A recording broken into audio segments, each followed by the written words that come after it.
Going live tonight on YouTube and one page on Facebook. Hey, everybody. Hope you guys had a great day. And trick-or-treating should be done now, so you guys can sit down and get ready to learn, because class is going to start here in a couple of minutes. Welcome to the broadcast tonight. Tonight we're going to be talking about a couple of things, but we're going to start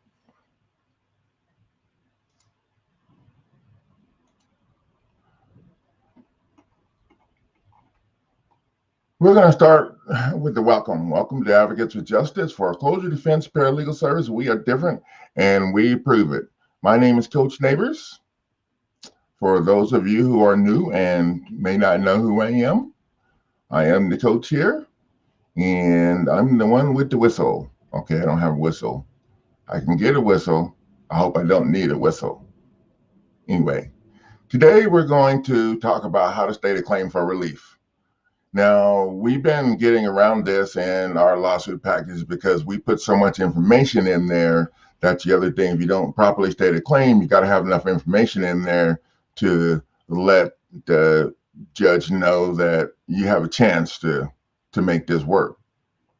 And but we've had a couple of people facing this conspiracy where the judge is trying to help the attorney. So they come in with this, you failed to state a claim for relief. So we're going to learn today how to do that, just like the attorneys do.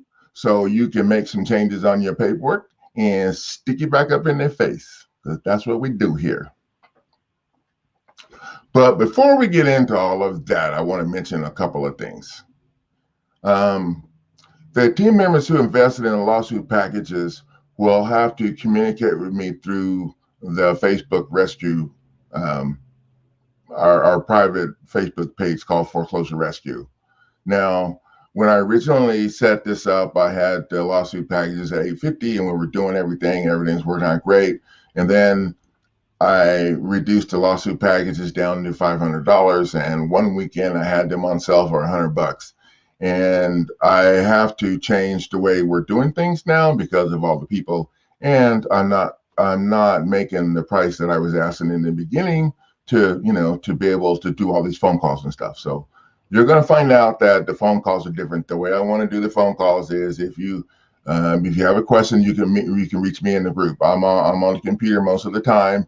You can either ask the question in the group, or you can tag me and ask questions in the group, or you can send me a private message. If you don't really want to put your business in the group, that's fine. Just send me a private message, and then I'll get back to you as soon as I can.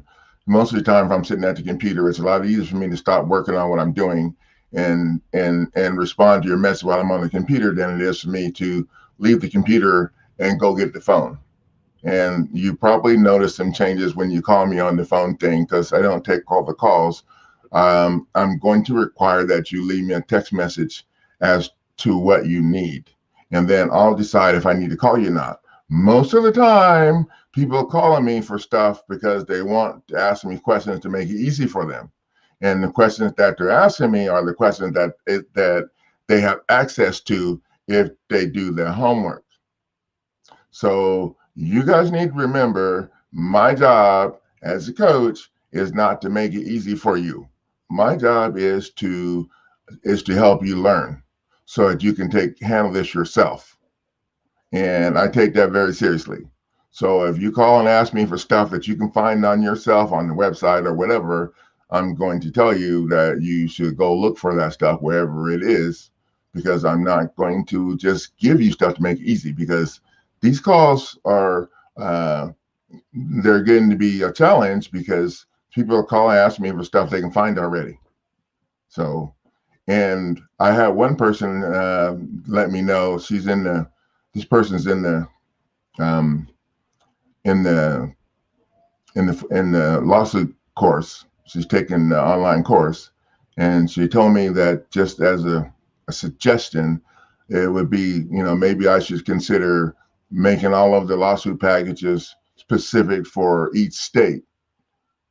So it would be easier for her. And, that's the way we used to do things. That's the way the conventional program is done. But we can't do things anymore like that. Number one, I would have to charge you a lot of money to do that. Okay. Because right now, the lawsuits are made so anybody in any state can take them and personalize them to fit for your state and your situation.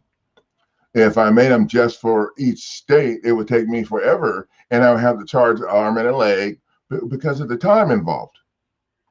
Now, that's not the main problem. Well, there's two main problems, I guess. The other main problem is if I do that, when you go to court, you're going to get hosed. Now, a lot of people using my stuff don't really go to the hearing, don't make it to the hearings because we discuss stuff they don't want to talk about in the hearing. But this is what I'm saying. If you don't understand what you're doing and you don't know your shit, when you go to file your stuff, you'll be saying the wrong shit to the clerk. And the clerk's job is to figure out where you're at, if you know what you're doing or not, or if someone else is helping you and they're not here. And if they can make a determination that you don't really know what you're doing, or you don't believe in what you're doing, or they can smell the fear, or maybe they can just hear your knees clanging together because you're so nervous. Believe me, I've been through all of that. When they figure that out, they're going to give you a hard time. Hey, this is not right. You don't have the caption right. And they'll just start picking at you with some bullshit that is going to cause you to have to go redo stuff or whatever. So by looking up the codes and doing this stuff, you are investing the time that you need to understand it. And if you don't understand it, it's not going to help you. I can tell you that right now. Now, with my stuff, if there was no corruption, you'd win hands down. But the corruption is the problem. And so you have to know this stuff inside and out to be able to slam the corruption up against the wall and shut them up before they even get started. So part of the problem part of the goal of having the group support is that people in the group that have already done where you're at can help you with the questions. And the other thing for me is if you ask a question in the group and I answer it in the group, everybody in the group will be able to see it. Now, that's in my perfect world, I know, but I do have a perfect world. I'm not sure where the hell it is, but I have one somewhere. So that's what we're going to strive for, that perfect world. So if other people see the question, now they're not going to need to ask me or need to post it in the group because they can already see it. So that's kind of the other goal behind having the group support. Now, it's either group support and do it this way or move it back up to 850 and do it the other way.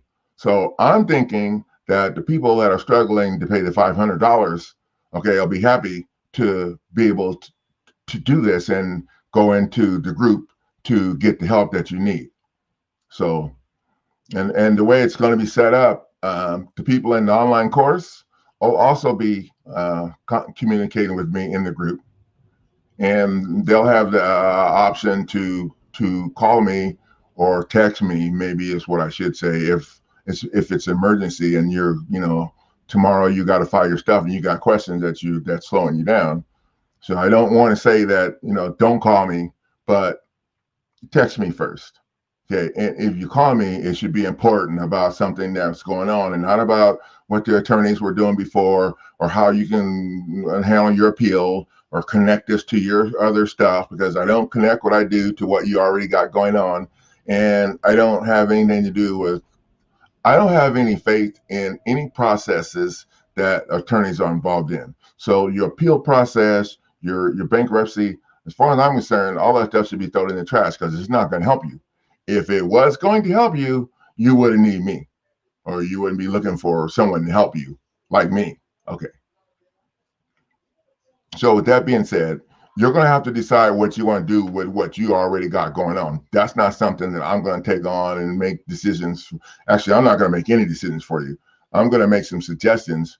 It's going to be up to you to figure out what's going on. It's going to be up to you to figure out what you need to do next if they don't respond. So please don't email me, what do I do next? Because when you email me that, I'm thinking you need to go to the bench and sit down back there in the back, okay? Because you already should know if you're following the game plan and you know what the documents are for that you're filing, you should know already what you need to do next. And one of the most important things that people are passing up is the fact that when you file something, the other side has a time frame that they have to respond. And if they don't respond in the time frame that they have, you need to be filing for default and stepping up and doing something about it, and not just sitting back waiting for the judge to make them respond. Because when you do that shit, the judge is going to respond for you, or excuse me, for them to you, and dismiss your shit. Because the judge already knows you don't know what the hell you're doing. But if you did, you would have been filing your notice of default at the stinking same day that their time was up to answer. Now, you guys need to remember they can't respond to the jurisdictional challenge with an affidavit. They can't respond by counter affidavit, number one. And they can't respond to it anyway because of the stuff that you have in it. Now, the stuff in that jurisdiction, the jurisdictional challenge with an affidavit is the only thing that I would want to be discussing with these fools. I'm serious. The fact that the foreclosure statute is missing the elements needed to be considered a valid law, and the 6 things that your claimant is missing off of the contract that they filed in court. Those 6 things are on the original contract. Okay, you need to be talking about just those things, and that's it. Not the servicer, not the law, none of that stuff. If you're in my program, you're challenging a jurisdiction, and jurisdiction don't have shit to do with all that stuff that they want to argue about. When you go into court and you argue the stuff they want to talk about, the banking system, you're going to be in trouble. So I want to make sure I mention the goal of the groups. And the goal of the group is to help one another and to provide support when I can't respond quick enough, or if I can't respond at all. The group can provide support. That's the goal of the group. And also the goal of the group is for communication. So the group can see the questions that I'm being asked and and how I answer them. The group also can see what's going on with individuals. You guys can talk to each other and support each other. That's kind of what the group is about. Now, I want to ask you guys, please do not call me while you're driving, okay? I had a guy call me while he was driving. We had a half an hour. I didn't know he was driving. We had a half an hour conversation and about what he needed to do and everything. And then he calls me back 2 hours later, asking me the same freaking questions. I was like, dude, we just discussed that like for half an hour. And he said, I know, but I was driving. Are you kidding me right now? My time's valuable too. So please don't call me when you're driving, okay? Because I don't want to talk to people when they're driving, because they don't retain what I say, what we talk about. They don't remember, and they got to call me back and ask me even more questions. So please don't call me while you're driving. If you call me while you're driving, I'm going to make you run out to practice a whole bunch of laps. I'm serious. So I would like to have some of you guys that are in the online course call into the radio show on Wednesday at 1 o'clock Central Time on Hamilton.net, HamiltonRadio.net, and tell the listeners what you think about the course curriculum. And, you know, for my program, I would also like to have people who have invested in the lawsuit packages call in and tell the listeners what they thought about the lawsuit package. If it had value, tell them I need people to understand that they have an option. And I'm asking people to give me a review and review the value in the documents that you receive from me and my service. Okay, that's what I'm asking you to review. I ask people to mention in the review that you're going to do a follow-up on the progress. Okay, it's not fair to me to make me wait until the whole end of the thing to get a good review if you like the documents and everything looks cool. So I need people to know, and I don't have time to wait. So I'm asking, if you invest in my program, After you review the documents, and if you think they're badass, leave me a review, please. If you like the service, and if I answer your questions enough, if I'm taking this serious, and you feel like you have a chance, leave me a review, please, and let people know, and let them know you're going to do a follow-up. In most cases, in my program, in the non-conventional program, there's no winning. There's no judge going to give you a bunch of stuff. None of that shit is going to happen. I have not seen that happen, and I've been doing this for a minute. Okay, so what I've seen happen is I've seen the attorneys go sit the hell down and leave people alone. I've had a judge in Florida one day, and this lady was my wife's best friend, and I got a really good review out of it, but they didn't. But her boyfriend left a review, and he wasn't real specific. But anyway, I had a situation in Florida where in Newport Richey where the judge just made my my team members wait to be the last one, and then they moved them into the judge's chambers, and because they wanted it off the record, and they moved them into the judge's chambers, and this actually was a pretty cool situation. So they moved them in the judge's chambers, and I started getting these text messages like, who's messaging me now? And I look, and it's my wife's friend's boyfriend. And I told my wife, it's Bobby. She's like, well, aren't they in court? I don't know. Well, yeah, they were in court. And he was messaging me, telling me that the judge and the attorney were giving him a hard time, and they made him wait till last, and they moved him into the judge's chambers. And then he started telling me what the attorney was saying and the judge was saying. And apparently he's sitting behind everybody, whatever, just typing on his phone. So I was like, cool. So I took my phone and I started telling him what to say. And the judge told them to get out of his courtroom and work it out outside of court, which means that the judge is not helping the attorneys anymore, and the attorneys need to go sit down. And that's pretty much what happened. So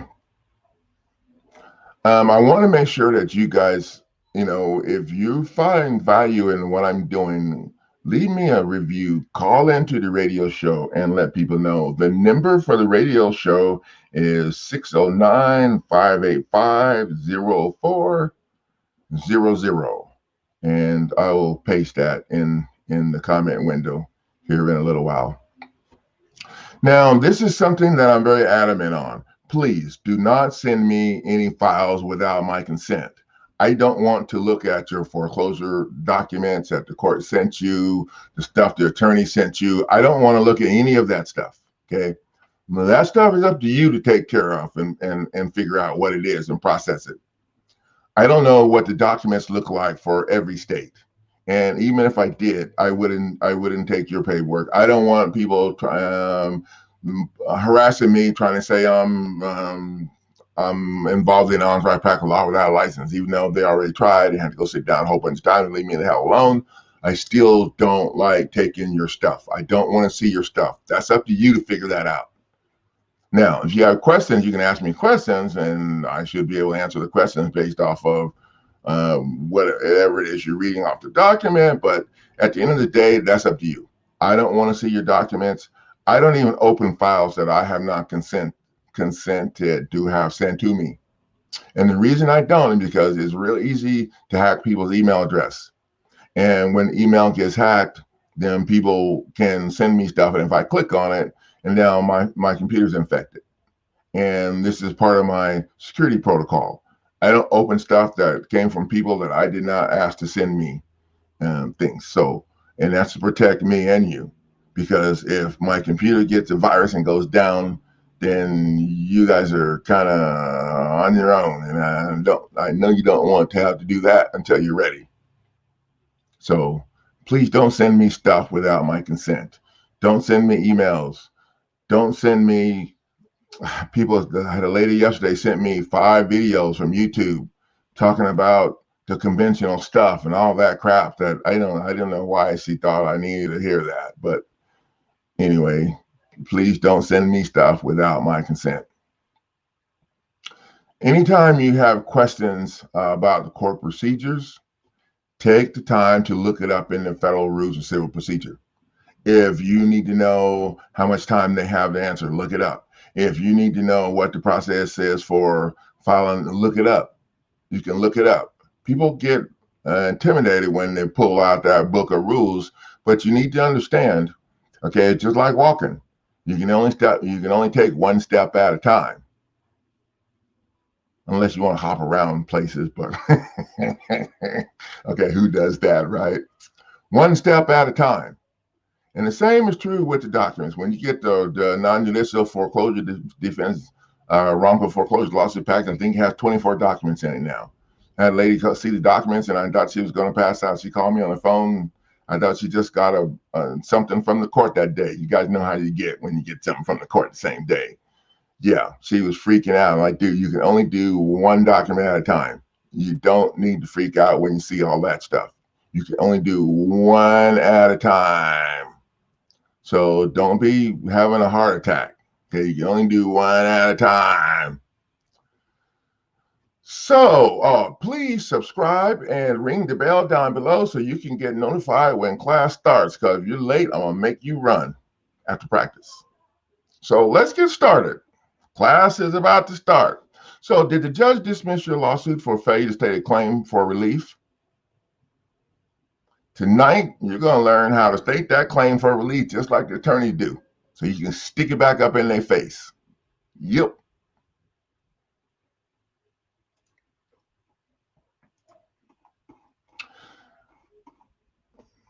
Let me check and see how many people we got here tonight. I need to go back over to the other window.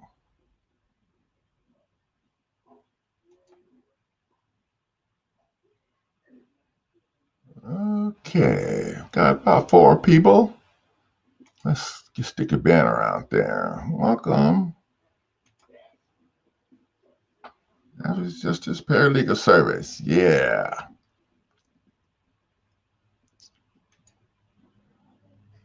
We are different and we prove it.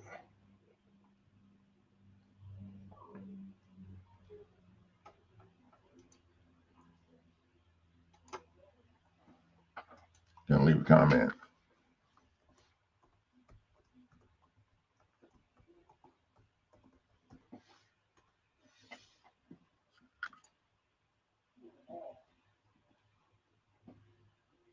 Who's here tonight?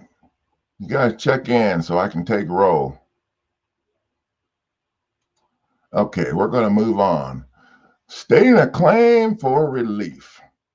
Now, I kind of put this off myself because I don't like doing things the way they do stuff and blah, blah, blah. And then one day I got to thinking, I'm getting sick of this. So we're going to get this done. And after I got to looking into it, like, oh, this shit is easy. Damn, I should have done this a long time ago. But I think this is good. When you guys add this to your lawsuit package, it's going to make it pop right out of their freaking head. You watch. This is going to be pretty damn cool. So in pro se cases, attorneys often file a motion to dismiss for failure to state a claim for relief under federal rules of procedure, Rule 12b-6. Okay, Rule 12b-6 in part is a subpart of Federal Rules of Civil Procedure, Rule 12b, which states in general that all defenses must be put in the defendant's answer, but it also gives the defendants an option to raise some defenses by motion before the answer is filed. And this is what we do before the answer is filed. Now, they don't talk about this in these rules, but you can challenge the court's jurisdiction at any time, up to 15 years. So you can challenge the court's jurisdiction without filing an answer. As a matter of fact, what I would file is my federal file stamp copy of my federal lawsuit. I would serve it to them as my answer. Because once you file it in federal court, everything on the lower court is going to have to stop until you get done kicking their ass in federal court, until they get done responding to your complaint in federal court. Therefore, defendants can, instead of answering right away, they can use one or more of the Rule 12b defenses. And only if the defendant loses the motion, they will have to file an answer to the complaint. So one of the defendant's defenses is Rule 12b, allowed to be raised in the motion. Failure to state a claim upon relief can be granted. Now, if the defendant wins the case, will be dismissed, and you'll have to appeal if you want to get your case reinstated. So what is the claim? I guess we got to start there, right? In order to defend against a motion to dismiss for failure to state a claim upon relief, you must first understand what a claim is under the Federal Rules of Civil Procedure. So under the Federal Rules of Civil Procedure, a claim for relief is defined in Rule 8A as having three elements. One, a short, plain statement of the grounds that provide the court jurisdiction, a jurisdictional statement that has to be in every lawsuit. A short, plain statement of the claim showing that the pleader is entitled to relief, and a demand for judgment for the relief the pleader is seeking. Now, what this means is that the complaint must contain statements that support the federal court's jurisdiction. For example, this case was brought to enforce the constitutional rights under 42 USC section 1983, allegations of the fact that support each claim that is made, and a request for relief. So the policy behind these rules is to simplify the pleadings and to not put up technical barriers to relief. So the most important part of Rule 8A for the purpose of a 12B motion is the second part, the short and plain statement of a claim. Now, this means a short, plain statement of facts that make up the claim. For example, you must put in the statement that shows what happened to you, that you were seriously injured, and the mental state element required by the courts that the defendants acted with deliberate indifference to the Constitution and or the law. If you fail to state the deliberate indifference in your claim, it will be dismissed for failure to state a claim, constitutional claim. So you must make sure to make specific allegations of fact: who did what, when, and where. Avoid conclusions. Also, be sure to include how you were injured and by what how you were injured by what the defendants did. Now, after putting in the factual allegations, you can say something like these facts show that defendants violated the plaintiff's constitutional rights and the real estate deed laws, et cetera, et cetera. So if you have included in your complaint the jurisdictional allegation, the facts of what the defendants did, allegations of deliberate indifference, or necessary mental state, and the request for relief, monetary damages, or injunctive relief, you have a claim. Now, the standards for a Rule 12b-6 motion, we're going to go over that a little bit because you have to understand that. And there's a couple of other things too that you got to understand on this Rule 12b-6 motion. If they add additional facts to it, if the attorneys add additional facts to it, they're changing the motion to a summary judgment motion, and you need to understand that so they don't hold you with that. And if they do that, you'll know what to do. But we'll get to that in a minute. So courts do not generally favor 12b-6 motions to dismiss because the policy of federal rules is to allow cases to proceed if the plaintiff has any reasonable chance of obtaining relief. But they'll use this against anything that you get from me because the stuff that you'll be bringing to the table is stuff they don't want to talk about. So they will use any excuse they can to get you out of their face. And that's why we need to make sure that we understand this so that we can tailor what we're filing so they can't be sticking this shit in our face. Therefore, the defendants are required to make a strong showing before the complaint would be dismissed for failure to state a claim for relief. A Rule 12b motion argues that based on what is said in the complaint, the plaintiffs could not possibly be entitled to relief. Courts do not determine whether the facts are stated by the plaintiffs are true, but instead assume the truth of the plaintiff's factual statements and decide whether you may have a claim that leads to relief. As the U.S. Supreme Court has stated, the issue is not whether a plaintiff will ultimately prevail, but whether the claimant is entitled to offer evidence in support of his claim. And this is the part that we do well in our documents.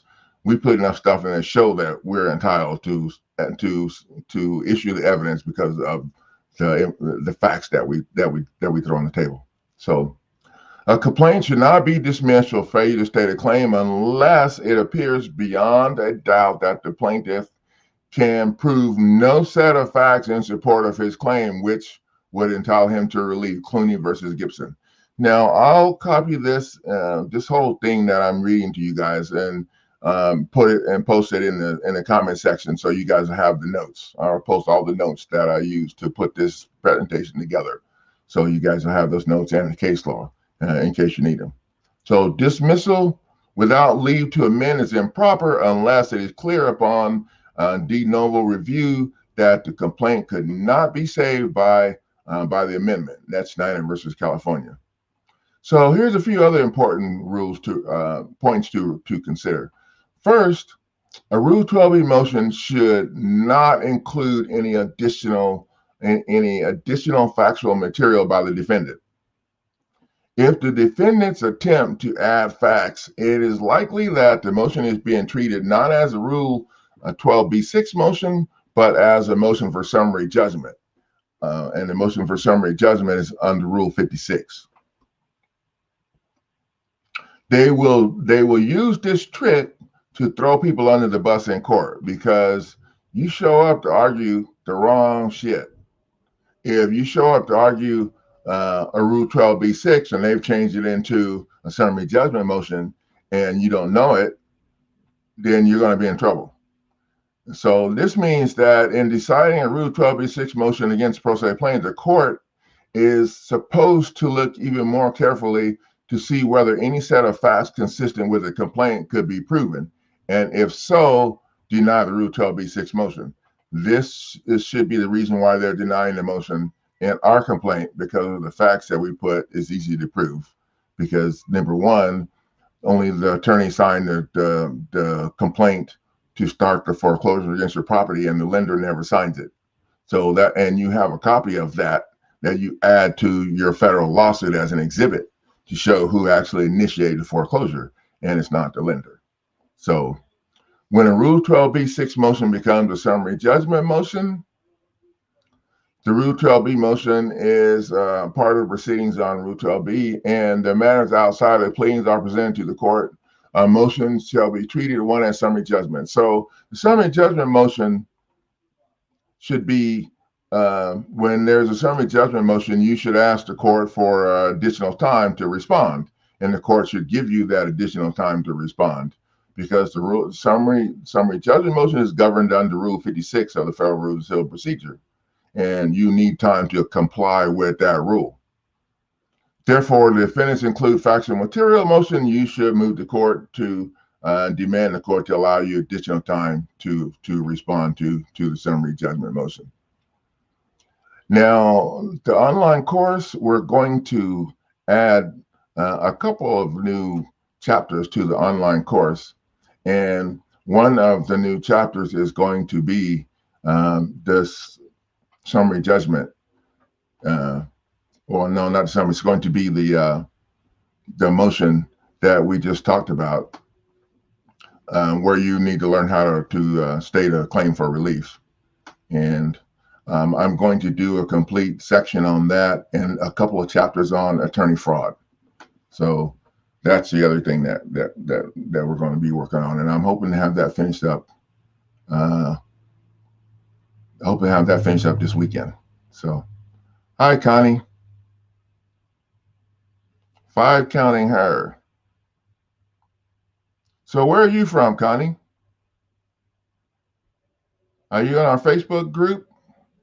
Oh, no, looks like you're on a YouTube group. Nice.